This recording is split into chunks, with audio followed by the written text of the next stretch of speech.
Christophe Pierrel, 9e sur la liste de Bernard Josso, liste PS soutenue par le MoDem et le Parti communiste à Gap. On évoque également votre statut de chef de cabinet donc auprès de la ministre Marie-Arlette Carlotti, ministre déléguée aux personnes handicapées à la lutte contre l'exclusion. Bonjour. Bonjour. Alors, également miraculé finalement un peu, on va dire. Oui, un petit peu. Je crois que effectivement j'ai eu pas mal de chance il y a 3 semaines quand j'ai eu mon accident de voiture entre Vennes et Serres. Et voilà, il s'est avéré que je m'en suis bien tiré par rapport à l'accident qui a été effectivement assez douloureux. Voilà, je suis là et je suis entier et tout va bien. Voilà, cette nuit-là, je crois que c'était la nuit la plus froide de l'hiver. Samedi 8 février. Samedi 8 février au matin, 6 heures du matin. Je dormais pas chez moi à Gap parce que mon appartement est en travaux. J'étais à Vennes. Et puis, j'allais reprendre le TGV, il fallait que j'aille attraper la 51 et je me suis retrouvé effectivement, non pas dans un fossé, mais carrément dans un ravin, et avec quelques contusions et autres, et puis une cervicale cassée, ce qui m'a valu une opération à la Timone après m'être fait transporter en hélicoptère depuis l'hôpital du Gap. C'est ça, vous remerciez aussi les pompiers, je crois, qui sont venus. Oui, vraiment, les pompiers et aussi tout le personnel de l'hôpital de Gap, la chef de service des urgences. Je crois qu'on a vraiment une chance inouïe dans notre département. On a vraiment du personnel de qualité. On a des secours qui sont extrêmement qualifiés, des bénévoles d'ailleurs en plus, parce que pour le coup, enfin des volontaires pour le coup sur les pompiers de Vennes, et puis des professionnels de santé qu'il faut défendre. Je crois que notre département souffre aujourd'hui du manque de personnel de santé. On a vraiment des gens qualifiés, il faut leur donner les moyens d'agir, leurs moyens d'être compétents. Ils le sont et je pense qu'il faut vraiment les défendre. Ça m'a permis de bien...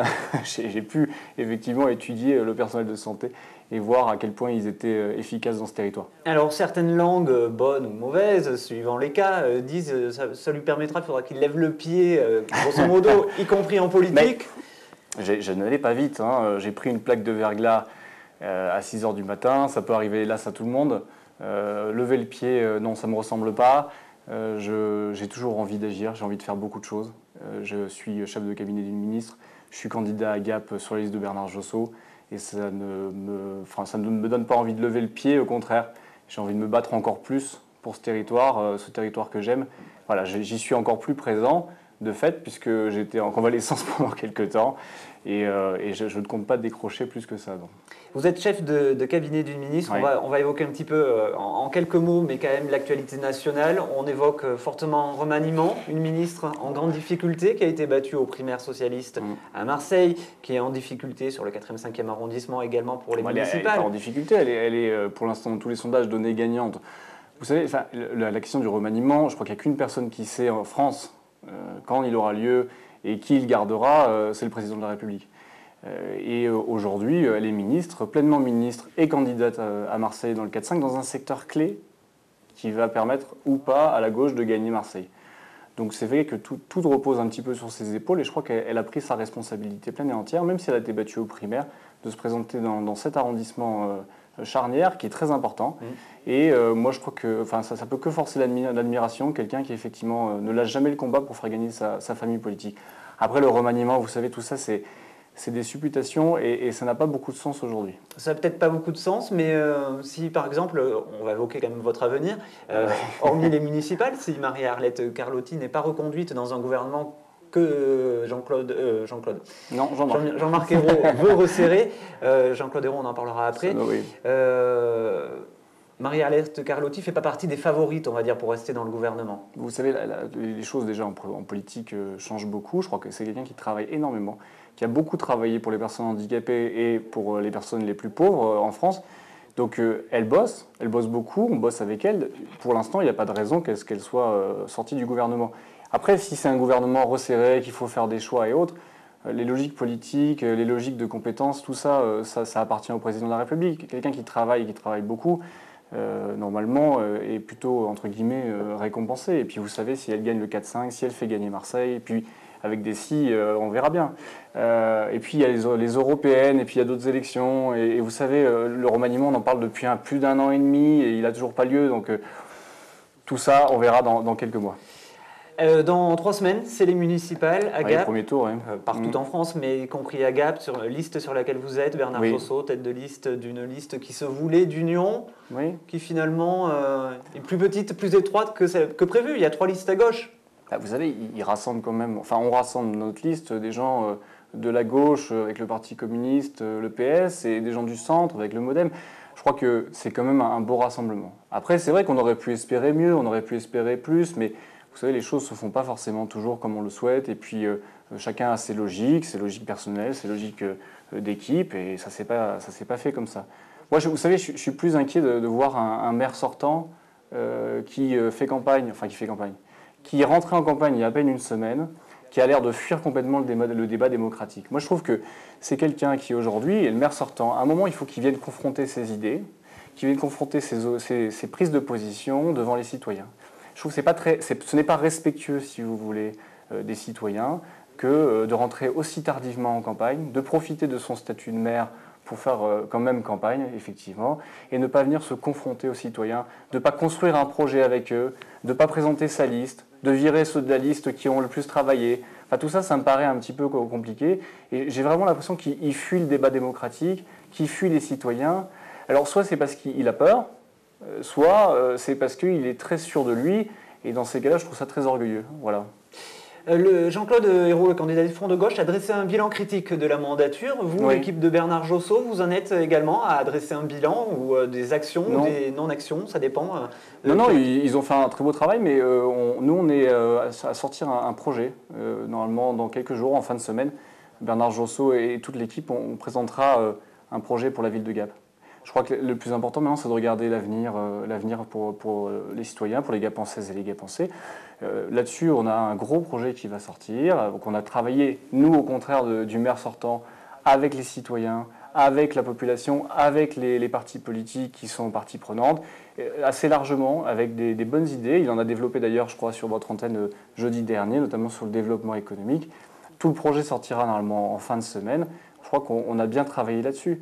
Donc oui, c'est un boulot intéressant, le bilan critique du maire sortant. Mais je pense aussi qu'il faut construire l'avenir, il faut préparer l'avenir. Et c'est avec un projet que ça se fait. En matière de financement, on l'a vu encore avec les derniers couacs qui ont eu lieu autour de la venue ou pas de l'équipe de France de hockey sur glace le 17 avril prochain à l'Alp Arena. Le financement de l'Alp Arena, du plan régional qui devait être signé, qui ne l'a pas été, ça reste un point d'équilibre compliqué à atteindre pour la ville. Vous savez, j'ai beaucoup travaillé sur le contrat de développement à l'époque où je travaillais pour le président de région, Michel Vauzet. On est passé à côté de 7 millions d'euros. Le contrat de développement entre la ville et la région, c'était 7 millions d'euros. Moi, j'ai fait un calcul assez simple. Le maire sortant a fait perdre à la ville 7 millions d'euros avec la région. Il a fait perdre 2,5 millions d'euros par an en ne faisant pas la communauté d'agglomération et la dotation globale de fonctionnement. Vous voyez, il a perdu environ 700 000 euros en construisant un giratoire à la plaine de la Chaux. Il a perdu en tout, j'ai fait le calcul, plus de 20 millions d'euros sur l'ensemble du mandat. C'est quand même faire des économies aux Gapençaises et aux Gapençais que de donner ces 20 millions d'euros. Moi, je pense qu'il est passé à côté de ça. C'est dommage. Sur l'Alp Arena en tant que tel, il s'est accroché à son financement, il a beaucoup dépensé, ça a explosé les plafonds. C'est regrettable, vraiment regrettable que ça repose maintenant sur les citoyens, les Gapençaises et les Gapençais. Surtout qu'il a vraiment planté la région. 7 millions d'euros, c'est conséquent. Oui. Mais chacun se rejette un peu la faute finalement. Roger Didier dit grosso modo c'est la région qui fait pas d'efforts envers nous parce qu'on est une ville qui est plutôt à droite. Bon. Non, c'est complètement faux parce que si vous voulez les contrats de développement, il y en a eu avec Nice, il y en a eu avec Cannes, c'est pas des villes de gauche. Hein.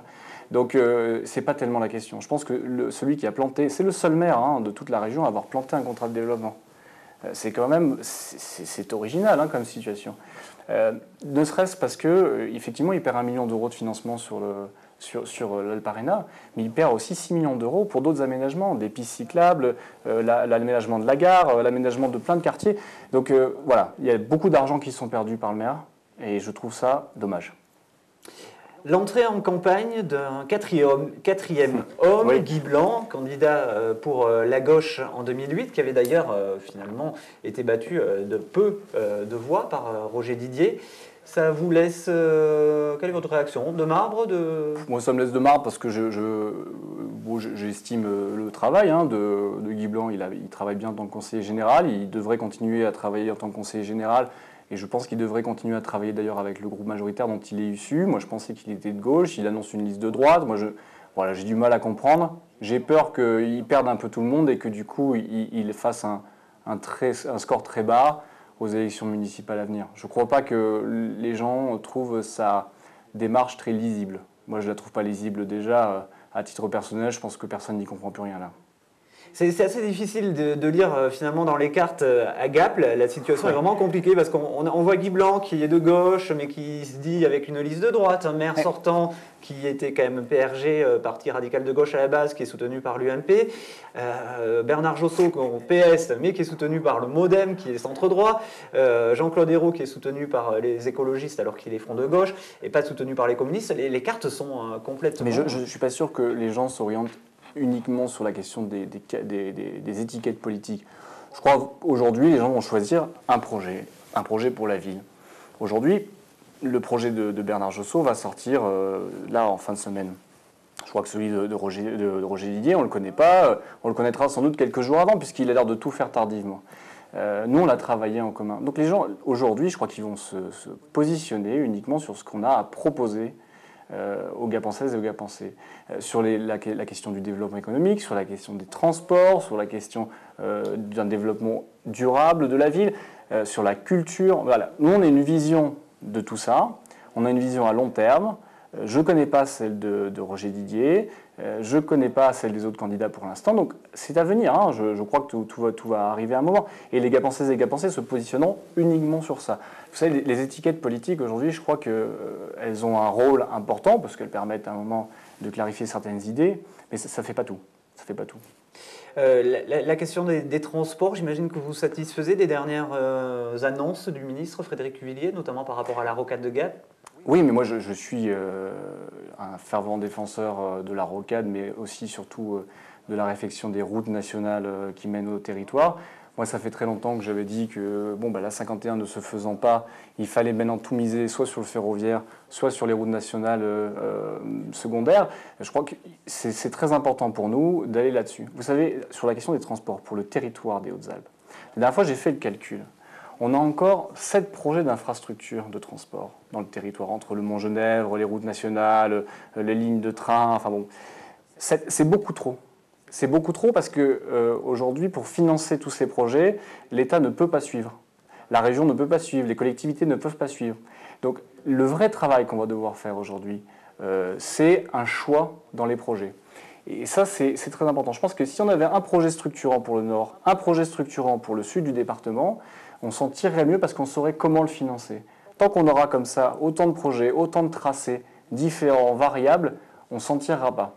Donc moi, je défends véritablement la rocade plus la route nationale, puisque ça va de pair, pour désenclaver le territoire. Et ça, à mon avis, ça doit être le projet structurant à long terme pour le sud du département. Donc concrètement, si j'ai bien compris, votre colistière numéro 2 sur la liste de Bernard Josso, Karine Berger, la députée, a tort de s'accrocher à la 51 ? Non, mais pas du tout. Je pense qu'elle a une vision et puis elle a raison de défendre son projet. Mais je pense que ça fait très longtemps que, on ne s'exprime plus sur la 51 puisque le ministre du Transport, la ministre des Transports et en plus, effectivement, la commission parlementaire pas enterré, mais a reporté à plus de 20 ans le projet.